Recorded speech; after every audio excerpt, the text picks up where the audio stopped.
各位听众好，欢迎大家来到灿烂时光寓言沙龙，我是苏迪诺。今天要带来一名公文学家的印尼有声书，让我们开始吧。Halo pendengar, selamat datang di Brilliant Time Podcast. Saya Sutino, hari ini saya akan membacakan kalian artikel dari Penghargaan Literasi Pekerja Imigran. Selamat mendengarkan.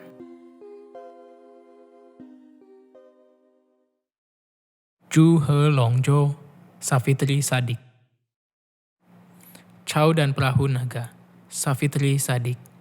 Kutemukan ia akhirnya, Chow gadis Yunan sahabatku, sedang duduk mengunyah sepotong roti.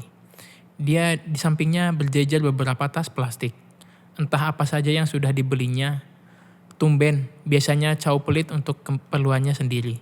Ia mengirim setengah gajinya kepada keluarganya di Vietnam dan menabung sisanya. Sedikit sekali yang ia gunakan untuk keperluannya sendiri. Karena itulah ia tampak begitu sederhana dan tentu saja kurus. Kukira penampilannya itu adalah penampilan buruh migran yang paling kurus dan paling sederhana di seluruh Taiwan Selatan. Kau membeli banyak barang, kataku, memandang pada tas belanjaannya. Cuma beberapa pakaian dan handuk. Sudah 3 tahun aku tidak mengganti handukku. Jorok, suruhku terkejut. Jorok itu kalau kau meludah sembarangan, tangkisnya. Maskul. Aku duduk di sebelahnya membuka kotak chow tofu yang baru saja kubeli. Yang satu kotak lagi kusodorkan pada Chow, untukmu. Chow menerimanya dengan gembira. Itu makanan kesukaannya. Momen penutup setiap kali kunjungan kami ke pasar malam adalah makan sekotak chow tofu. Pasar malam. Pergi ke tempat ini adalah salah satu kesempatanku. Dan Chow menjalani hidup normal sebagai manusia. Buruh migran di sini tidak sebebas yang dibayangkan. Seringkali bos mempersulit izin untuk libur, atau bahkan tidak mengizinkan untuk libur. Kalau sudah begini, kesempatan kami melepas jenuh, hanya pergi ke pasar malam dengan mencuri-curi waktu setelah pekerjaan kami selesai di malam hari. Hanya 1 atau 2 jam di pasar malam, lumayanlah. Setidaknya kami tahu bahwa kami tidak benar-benar diikat seperti tahanan yang dirantai kakinya. Masih ada kesempatan menyejukkan mata dengan melihat hiruk-pikuk di pasar malam. Ketika pulang, hati kami selalu gembira. Lupa sudah kesesakan hati karena penat oleh pekerjaan kami. Malam itu, ketika aku berbaring setelah kegembiraan pergi ke pasar malam bersama Chow, tiba-tiba aku teringat banyak hal tentang Chow, meloncat-loncat dalam benakku. Kisah persahabatan kami 9 tahun ini. Chow dalam bahasa Vietnam artinya sebutir mutiara. Aku melihatnya pertama kali di pasar tempat aku biasa membeli keperluan untuk keluarga, majikanku. Kukira ia seorang wanita Taiwan, matanya sipit dan kulitnya putih. Dia juga berbahasa Mandarin dengan baik. Pada perjumpaan kedua, barulah aku tahu jika ia adalah gadis Vietnam. Sudah berapa lama kau bekerja di sini? Tanyaku suatu ketika. Saat itu kami sudah akrab 4 tahun, sahutnya. Kamu? 3 tahun, dan kujelaskan kepadanya jika aku baru saja kembali dari masa cutiku ke tanah air, setelah melewati 3 tahun masa kontrak kerjaku.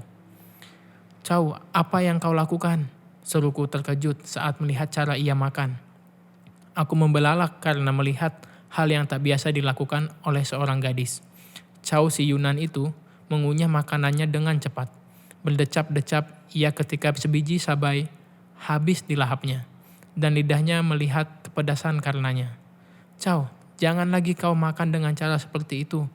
Itu tidak baik untuk pencernaanmu. Aku menyodorkan segelas air kepadanya. Chow memandangku.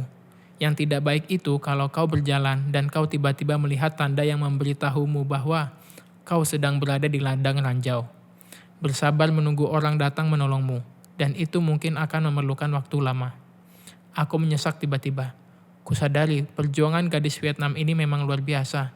Bukan hanya masalah kesemrautan ekonomi, tetapi lebih dari itu. Betapa maut menjadi bayang-bayang dalam kehidupannya sehari-hari. Aku sudah beberapa kali mendengar darinya tentang ladang ranjau itu. Namun tetap saja setiap kali ia mengatakannya, hatiku disergap oleh rasa sesak dan miris. Tahun-tahun pertama persahabatan kami, aku lebih banyak melihat kemurungan dan kesedihan di dalam dirinya. Di penghujung tahun, ketika keluargaku mengirimkan satu kardus hadiah Natal untukku, aku selalu mengajak Chow untuk ikut membukanya. Chow selalu kuizinkan mengambil apa saja yang diinginkannya. Dan di sela-sela senyum kegembiraan yang langka dari bibirnya, ia berkata kepadaku, "Tuhanmu baik sekali. Ia mengirimimu hadiah ke Taiwan setiap tahun melalui keluargamu. Mungkin karena aku tidak pernah mengenalnya, maka aku tidak pernah segembira kau dan juga tidak mendapatkan hadiah-hadiah seperti dirimu." Aku memeluknya. Begitu sederhana ia memaknai kehadiran Tuhan. Sebenarnya, apapun yang dipikirkannya itu selalu sederhana. Chow, si Yunan yang komunis itu, merindukan Tuhan lantaran hal-hal sederhana. "Yesus, ia baik, aku suka padanya," katanya. Tetapi ketika Kunien di musim dingin tiba, hal itu pun telah memikat pula hatinya. Banyaknya tanggo dan angpau pemberian majikan serta merta membuatnya berseru, "Amitabha, aku suka Buddha." Sekali waktu ada kesempatan untuk kami pergi ke festival perahu naga di Danau Panyuechi, Tainan. Kami itu memasang sangat meriah.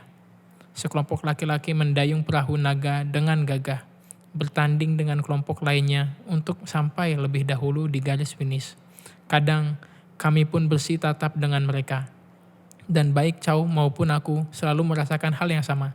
Jantung kami bertalu-talu riang. Para gadis di kampungku telah menikah jauh sebelum mencapai usia yang sama denganku. Dan aku masih merantau di Taiwan mengumpulkan enti bagi keluargaku. Ah ya Tuhan, entah kapan debaran jantungku ini boleh tambatan. Dengan Iskandar, mungkin teman sekolahku sewaktu SMP. Atau Pak Hung, penjual sayur langganan kami di pasar. Ia duda yang amat menarik. Wajahnya bulat dan senyumnya tulus. Chow pernah bercerita kepadaku tentang kekasih imajinasinya. Kukatakan kekasih imajinasi karena aku memang belum pernah melihatnya. Sekalipun melihat selembar foto, kendati Chow begitu antusias menceritakannya.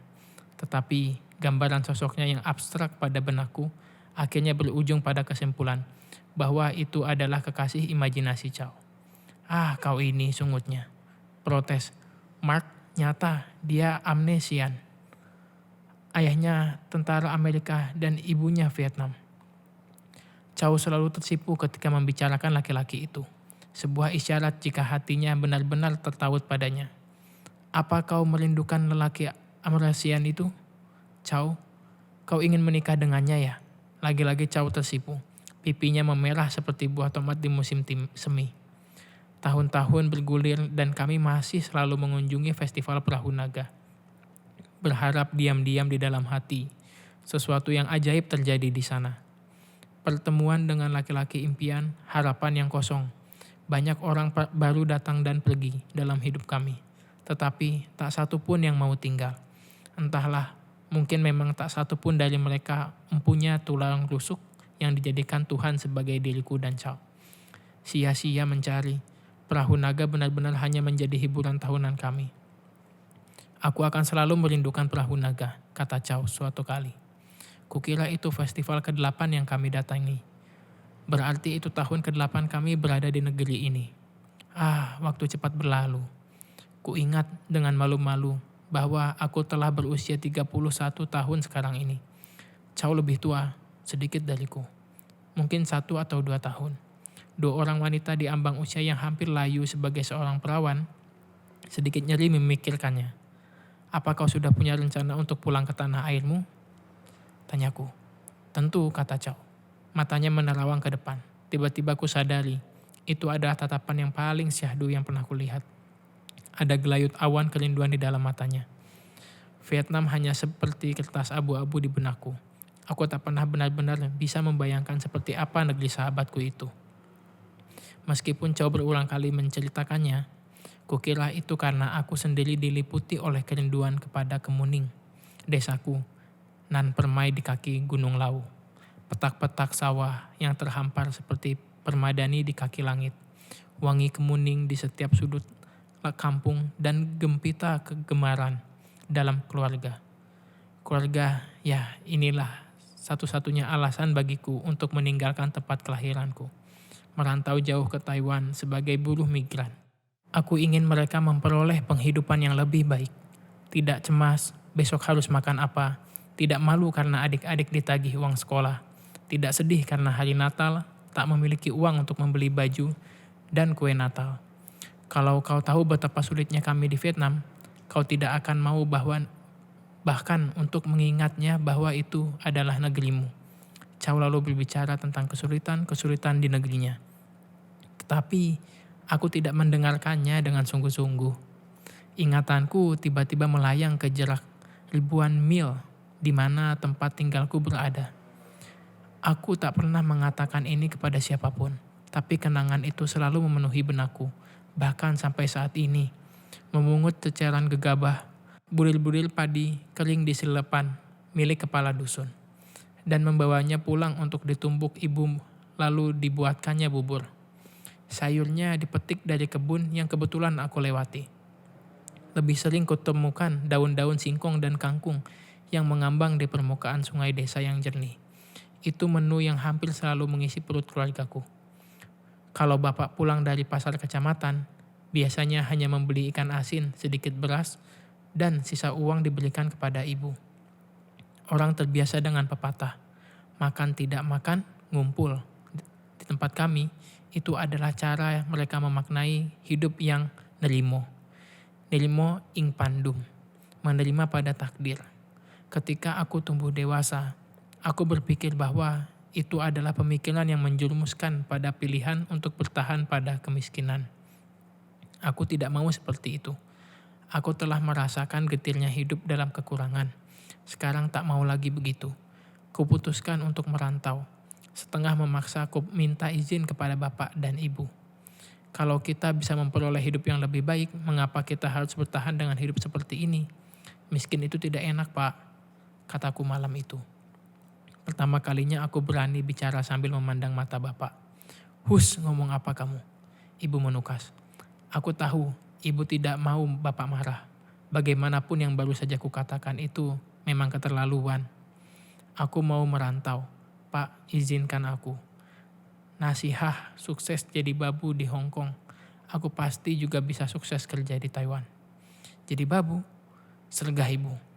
Lada, Duk, hilangkan pikiran bangga dengan pekerjaan itu. Apa hinanya pekerjaan itu?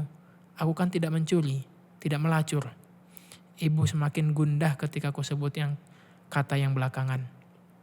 Mungkin menurutnya ketidaksopananku sudah melewati batas. Bagaimana caranya kau bisa berangkat ke Taiwan? Bapak tiba-tiba menyahut. Aku terkejut setengah mati. Bapak tidak terdengar marah. Lewat PT, Pak, Li Jo akan bantu menguruskan keberangkatanku nanti. Tapi kita tidak punya uang. PT yang membayar, nanti aku ganti membayar PT dengan gajiku. Ya sudah, berangkat sana. Bapak terdengar tidak apa-apa malam itu. Berbeda sekali dengan saat ia mengantarku mengurus ini itu hingga akhirnya aku sampai pada proses berangkat ke Taiwan. Kukira saat itu bapak hampir menangis. Tatapan matanya begitu sendu. Hati-hati di sana, Ndok. Selalu jaga nama baik keluargamu. Pesan bapak. Taiwan seperti apa dan bagaimana? Hal itu segera aku tahu ketika aku berada di negeri ini. Dan aku benar-benar terkejut betapa tidak aku banyak dihadapkan pada kebiasaan-kebiasaan yang tak pernah kubayangkan.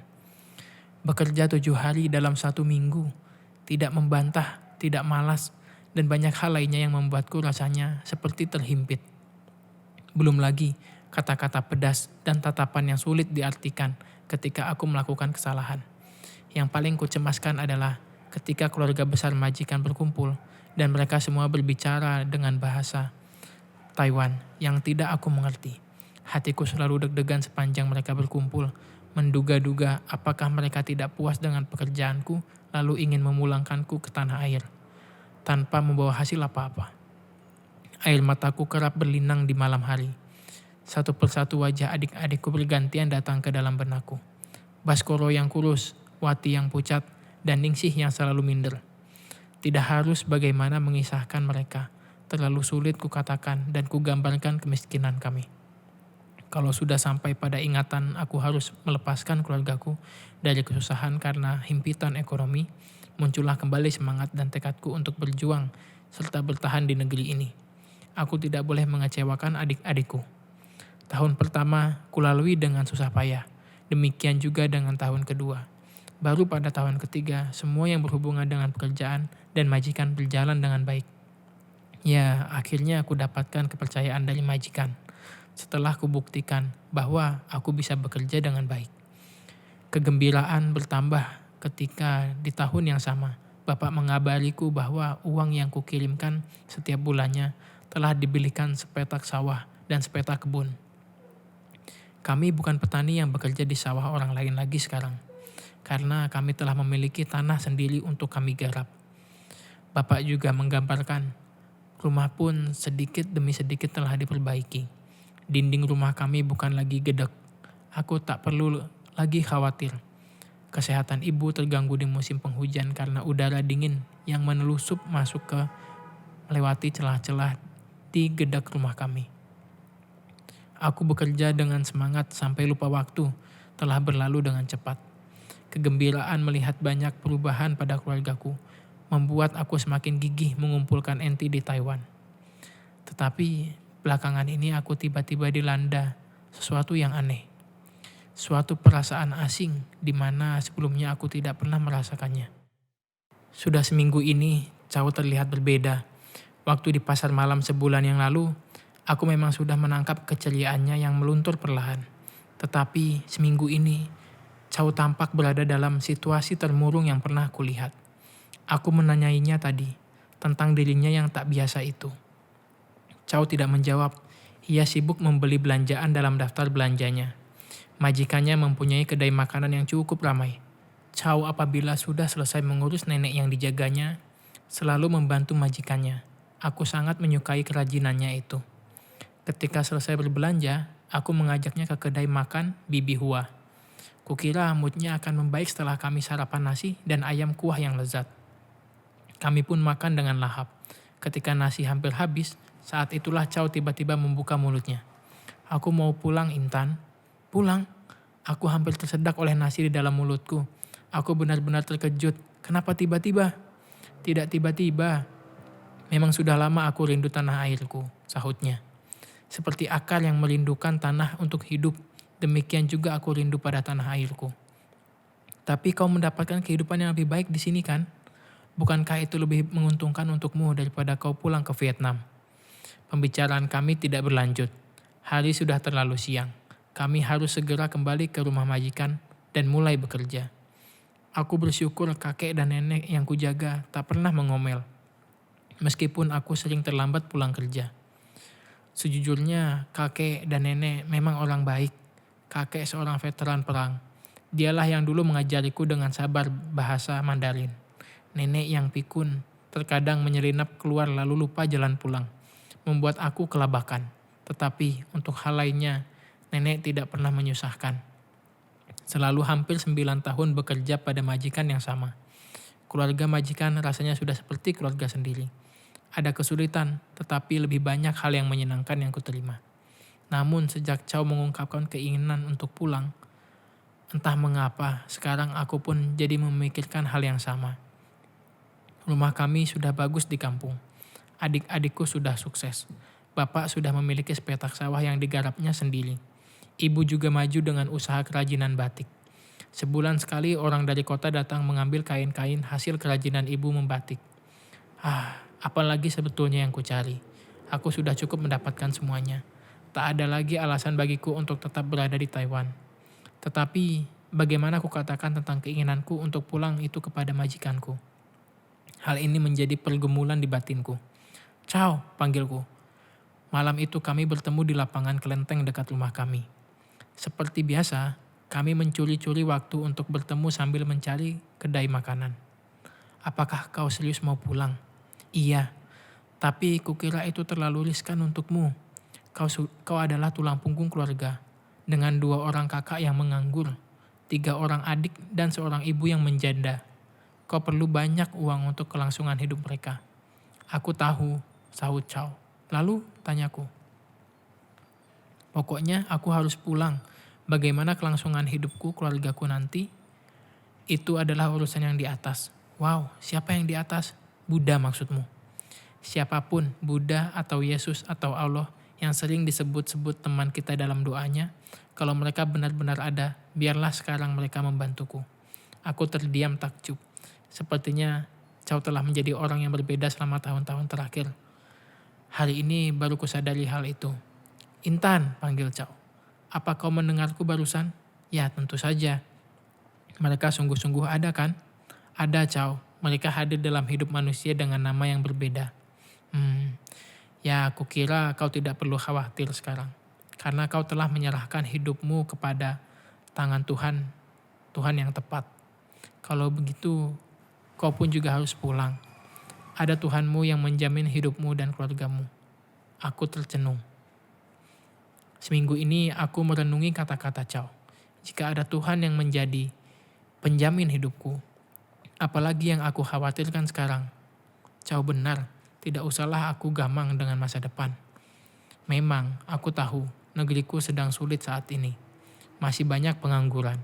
Yang kukumpulkan di Taiwan pun tidak sepenuhnya menjamin masa depanku. Tetapi, sekali lagi, seperti kata Chow, jika ada Tuhan yang menjamin hidupku, apalagi yang harus kukhawatirkan. Majikanku terkejut dengan keputusanku. Mereka kecewa, terutama Laupan. Aku memaklumi kekecewaan mereka. Kakek dan nenek sudah semakin tua.